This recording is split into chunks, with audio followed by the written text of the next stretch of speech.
I woke up to a hate DM this morning, and my baseball team lost to the friggin' Astros. So I'm going to cheer myself up the way any reasonable 31-year-old woman would by talking about books and Pokemon cards. Let's get going. So first of all, yes, Pokemon cards are nerdy, they're childish, but I really liked them when I was a kid, and the trading card game is actually really fun. So I've started up collecting again, and I would be lying if I said my sole reason for starting up collecting again was because of the new 151 set Pokemon came out with. I don't know, this is really embarrassing, but I'm trying to be more open. One of the kids who was killed in Uvalde really loved Pokemon cards, and I've seen images of his mom sitting in his room just looking through his Pokemon cards, remembering him.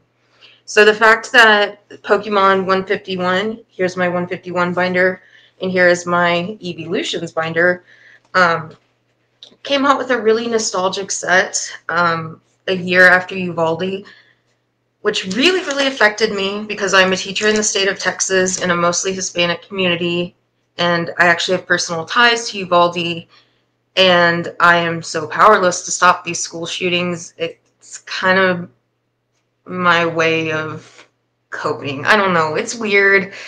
You guys know I'm weird. I have mental problems. Like, we cope how we can. So the first thing represents booster packs. This is a booster pack. Let me see if it's in focus. There's a booster pack. So this is a booster pack. There we go.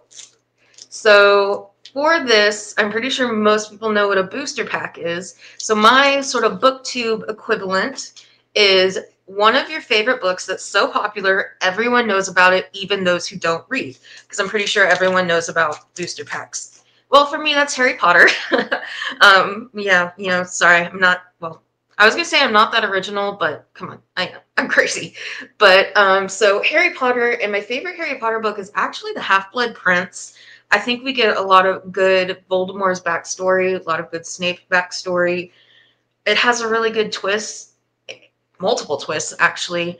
And if I were to find any problem, and I use that word loosely, problem in that book, it would be that it mostly just functions as exposition for the next one. But yeah.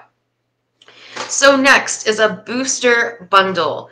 Booster bundles look like this, and they contain 6 booster packs. And really, if you're trying to, what we do called pull cards, which means you open a booster pack like this and you pull the cards out of them, and that's how you get your cards.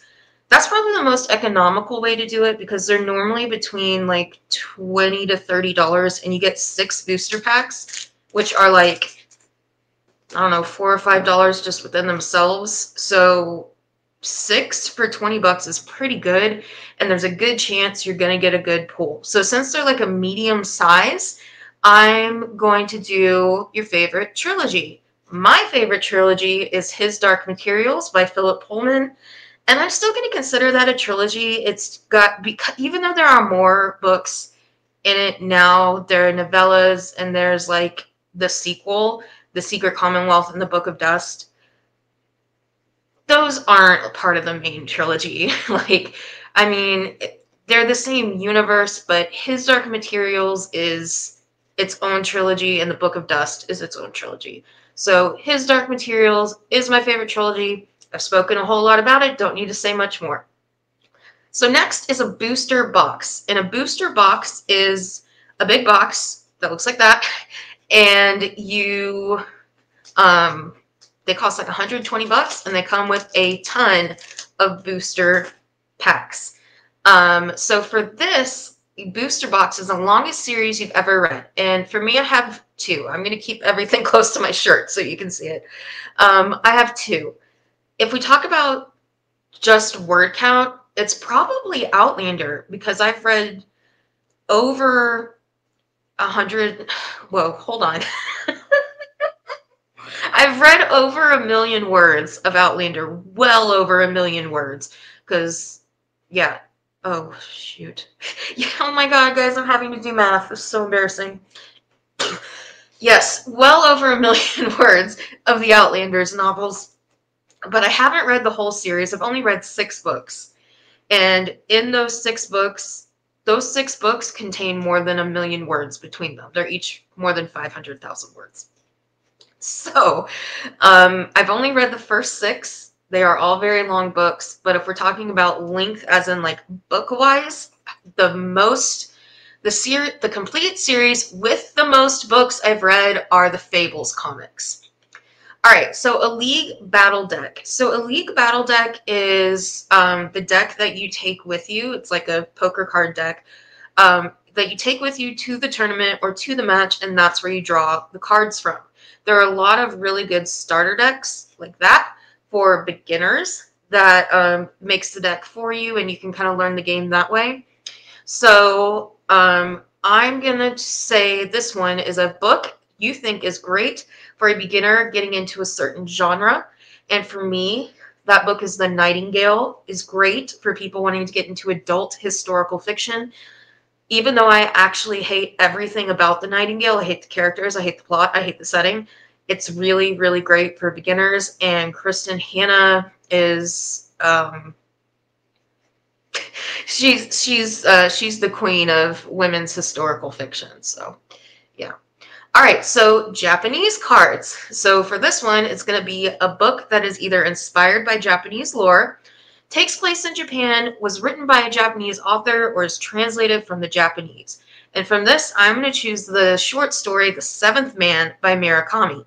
This is about a man somewhere. At first, I thought they were in a group therapy session, but it's really not stated where they are. It's just a group of people talking. And he tells a story about when he was a child, how he saw his friend killed in a tsunami. And it's very heart-wrenching, and it's very visual, and whew, it messed me up trying to teach that to students. Okay, so next is going to be trainer cards. So a trainer card is a card that you attach to a Pokemon or just to a hand in your turn to help out that Pokemon or to help your situation. So for this, I'm doing a book that could get you out of a reading slump. And to me, that is the Mouse Guard comics. They're short little comic books about sapient mice in the Middle Ages. Who doesn't love that? Come on.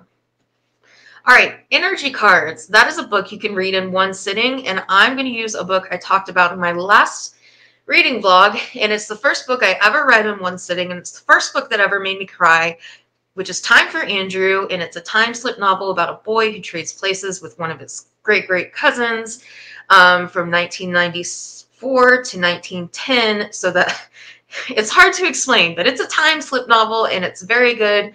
It's short. Go out, get it, read it. And if you're a teacher, if you are a middle school teacher, teach that to your class. Do your class a favor. All right, so a full art card. This is a card that's like a special edition of a regular card. So your favorite special edition of a book. I actually don't own any special editions, but I'm going to say that the closest thing I have to a special edition is my Mother of Learning. Can you see that? My Mother of Learning hardback. You can kind of see it if I hold it up. Oh, nope, it disappears. My Mother of Learning hardback. So this is the closest thing I have to a special edition. It is from a Kickstarter. My friend got Arc 1 and 2. This is just Arc 1. I don't know if I'm going to get Arc 2. I think I supported the Kickstarter for Arc 2 in order to get this book. I don't know. Kickstarter, it's the only Kickstarter I've ever supported, so I don't really know how it works. But yeah, so that's my answer. All right, so a secret rare card. A secret rare card, I have one right here. I'll show you from, this is from the 151 set. I pulled this one today. I love it. I have several, but this is the secret rare Pikachu. Come on. Yeah, you can kind of see it. So it's not included in the set. So this officially has 165 cards, but a secret where it would be numbered, like this one is number 173 of 165. So hopefully that makes sense. I'm putting it back in my binder. And for this one, it's going to be a book you think is amazing, but almost no one has heard of. And my first instinct is to talk about Seasons of Albion, but I've already spoken about that, so I think I've done a decent enough job of trying to get the word out there for this amazing book and these two amazingly talented screenwriters turned novelists. So instead, I'm going to talk about a book, a nonfiction book, called Lost Heirs to the Medieval Crown. This is a book about all the heirs to the medieval English crown, Robert Curthouse, Edward the Black Prince, Edward of Warwick, the Princes in the Tower, a bunch of others, Eustace, who is the son of Stephen, and it just tells their story. And it's basically is so easy to read. It's such a great entry for people trying to get into nonfiction history. And it really just reads like a bunch of little Wikipedia articles. So it's great to like pick up and put down. I read it while my students were working a lot of the time, but I'm going to say, men, I know you boys like to read on the toilet. I've seen bathroom reader. This is a good bathroom reader. So moving on, vintage card. So vintage cards are like the original. They're like the first Pokemon cards that came out. And they're worth a lot of money nowadays. I actually still have some of my Japanese ones in my parents' attic. I don't collect Japanese anymore now. I don't like them as much for some reason. But this, normally they have to be like 20 years old to be considered vintage. But this will be your favorite book written before the 21st century. And originally I was going to say Jane Eyre, but then I was like, you know what? Lost Heirs of the Medieval Crown. Let's go medieval. So I said Sir Gawain. Yes, Gawain and the Green Knight, which is a 14th century tale about a knight at King Arthur's court who gets into a fight about Gawain, who gets into a fight with a Green Knight, and he cuts off the knight's head. The knight picks up his head and just runs out of the court and is like, see you next year. So it's really cool. All right, so TCG Live. This is where you play the Pokemon cards online. So this is where you play the game online. So I'm choosing a book you read because of the internet. And there are so many, and I've already talked about so many of them. And I would say The Pool of the Stars because I found that from Eric Carl Anderson, and it's my favorite book of all time.